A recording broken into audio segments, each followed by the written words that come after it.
असलामुअलैकुम दोस्तों, तुसीं वेख रहे हो पाक पंजाब टीवी ते मैं हाँ तुहाडा दोस्त अब्दुल वाहिद। दोस्तों माशाल्लाह अज मैं तुहाडे भरावां वास्ते ये लिंक रोड के उपर दोस्तों इस लिंक रोड ते इंदा माशाल्लाह कोई 7-8 एकड़ का फ्रंट लगता है।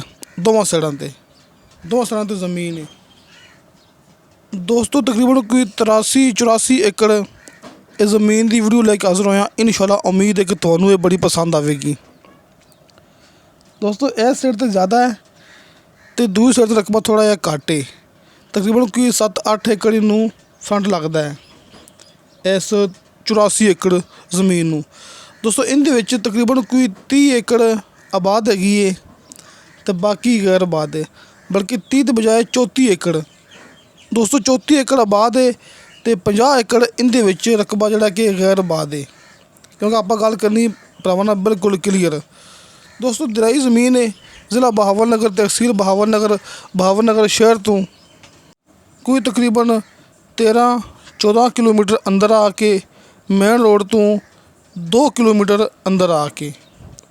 दोस्तों बहावलनगर शहर तो 13-14 किलोमीटर, मेन रोड तो 2 किलोमीटर, लिंक रोड के उपर इंदा कोई 7-8 एकड़ का फ्रंट है। तो बाकी आप दिखा रहे हैं भरावां नूं एक कच्चा रस्ता है जिहदे सामने इस साइड ते ज़मीन हैगी है। एक खाला है, ट्यूबवैल लग्या मौके ते ट्रैक्टर के जरिए, बिजली थोड़ी जी फासले ते हैगी है तो ट्रैक्टर के जरिए अपना लग्या होया है ट्यूबवैल ते पानी लगा रहे हैं। पीटर लग्या है इत्थे।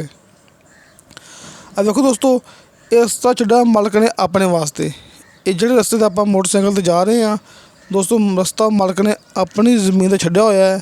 ये मुकम्मल आपां तुहानूं भरावां नूं ज़मीन विखांदे पे हाँ, जिहड़ी कि कुछ आबाद है, 34 एकड़ आबाद है तो 50 एकड़ गैर आबाद है। दोस्तों इंतहाई सस्ती ज़मीन। दोस्तों नीचे का पानी बिल्कुल मिठा है। भरावां नूं पता है कि दरियाई ज़मीन का नीचे का पानी बिल्कुल शर्तिया मिठा हुंदा है, लेकिन नहरी पानी नहीं हुंदा, क्योंकि रकबा दरिया की हदूद च आ जाता है। इस सामने भरावां नूं मैं दिखा रहा विच 1-2 डेरे भी बने हुए हैं जिहड़े कि अपनी इस ज़मीन के अंदर ने। दोस्तों दरिया तो पहले रकबा आंदा जो आपां जाने आरफल शहर तो बहावलनगर नूं।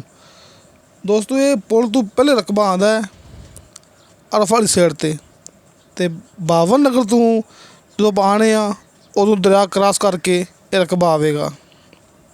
कोई 1 या 2 किलोमीटर सफ़र है दरिया तो मेन रोड तो। ये भरावां दिखा रहे हैं कि बड़ी बेहतरीन तो बड़ी शानदार ज़मीन है।